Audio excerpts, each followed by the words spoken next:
Exceptionnellement aujourd'hui, la vidéo n'abordera ni l'histoire ni l'actualité. Je vais vous présenter ma prestation lors de la finale régionale du concours d'éloquence organisé par le Lions Club à l'auditorium de l'Institut Stanislas à Cannes. Le sujet était une citation de Rémy de Gourmont: L'altruiste est un égoïste raisonnable. Ce sera l'occasion pour certains d'entre vous de découvrir mon visage. L'enregistrement ayant légèrement coupé mes premiers mots, je vais vous les indiquer. Mesdames, Messieurs, la question qui nous est posée en ce jour est celle de l'altruisme et de l'égoïsme. Bonne écoute. En ce jour est celle de l'altruisme et de l'égoïsme, car il est une question qui mérite encore aujourd'hui d'être posée, bien qu'elle ait été traitée par nombre de savants et de philosophes. Cette question est la suivante: qui, de l'altruiste ou de l'égoïste, est le plus rationnel? Lequel de ces deux antagonistes suit le mieux la voie de la Sophia, c'est-à-dire la voie de la sagesse? L'altruisme est une valeur forte, ancienne et noble. C'est la pensée selon laquelle notre intérêt a au moins autant de valeur que l'intérêt des autres, et inversement. C'est la pensée selon laquelle il nous faut tendre la main sans penser à celle qui nous sera tendue en retour. C'est la pensée selon laquelle notre intérêt et l'intérêt des autres ne fait qu'un. Mais ceci n'est pas qu'une posture morale.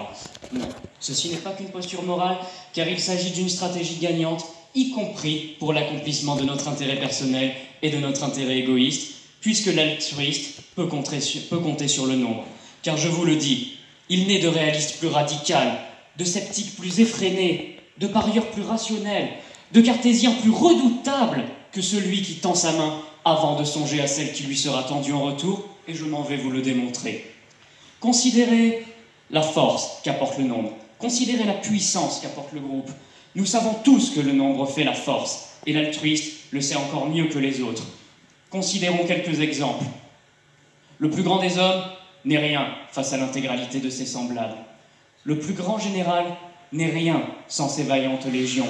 Le plus grand des astres n'est rien face à la masse de tous les autres. Le plus grand des rois n'est rien sans ses sujets, car sans eux, le roi est nu. Oui, le roi est nu, car son habit, son royaume, ce sont les autres, et sans eux, le roi n'est personne. Et même un roi parmi les rois, oui, j'ose le dire, même le puissant Attila, sans ses n'est rien d'autre qu'un nabot monté sur un poney. Mais tous, malheureusement, ne partagent pas ce point de vue. L'égoïsme existe, sans quoi nous vivrions dans une société idyllique et parfaite, mais nous le savons tous, cela n'est pas le cas.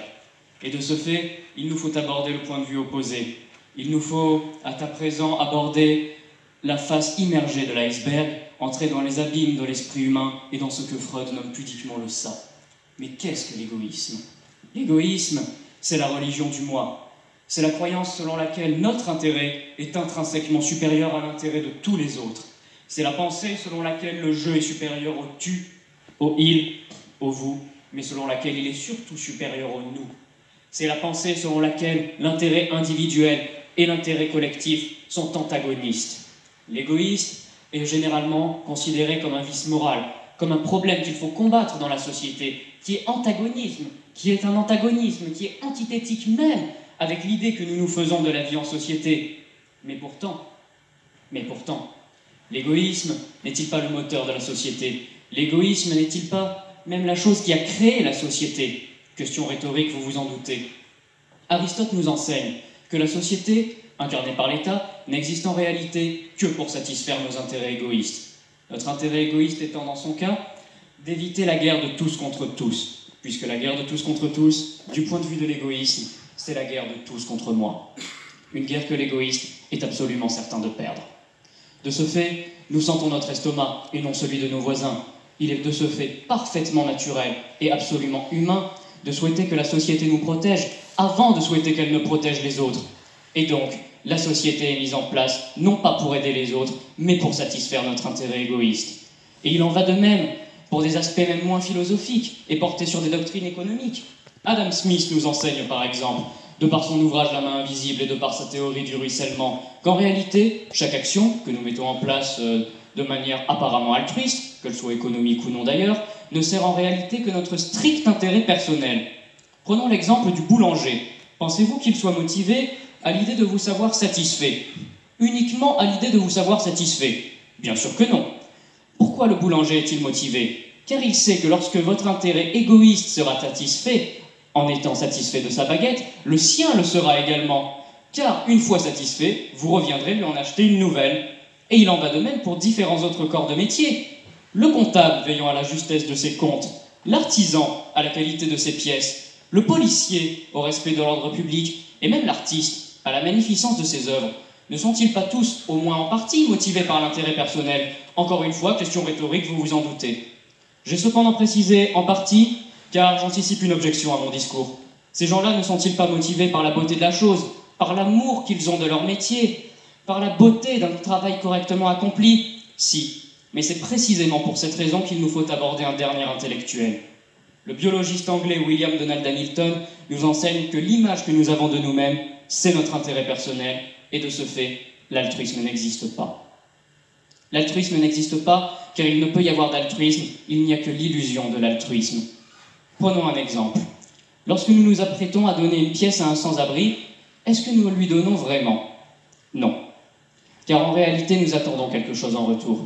Nous attendons un crédit social, nous attendons un crédit moral, nous attendons l'image que nous avons de nous-mêmes. Et lorsque nous estimons que l'image de nous-mêmes a une valeur supérieure à la pièce que nous tenons dans notre main, nous la donnons. En réalité, il ne s'agit ni d'un acte pur, ni d'un acte noble, ni d'une quelconque bienveillance, même si nous sommes persuadés du contraire, il s'agit d'un calcul qui est pur, froid et arithmétique. Même si nous sommes persuadés nous-mêmes du contraire, nous ne pouvons ignorer que ce calcul existe, la biologie l'a malheureusement prouvé. Mais un paradoxe se pose. J'ai précédemment stipulé que la société ne pouvait fonctionner sans l'égoïsme, qu'elle ne pouvait fonctionner sans l'altruisme, mais que l'altruisme pourrait même ne pas exister. Mais qui est donc le plus rationnel? Est-ce l'altruiste ou est-ce l'égoïste?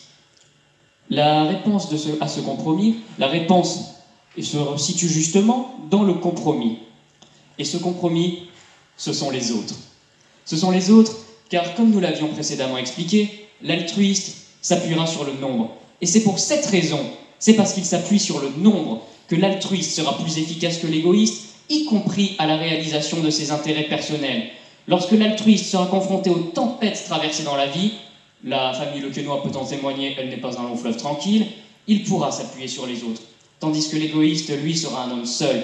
Et nous le savons, l'homme seul est très souvent un homme mort. Et c'est pour cette raison précisément que l'altruiste est plus rationnel. C'est pour cette raison que, comme disait Rémi de Gourmont, l'altruiste est un égoïste raisonnable.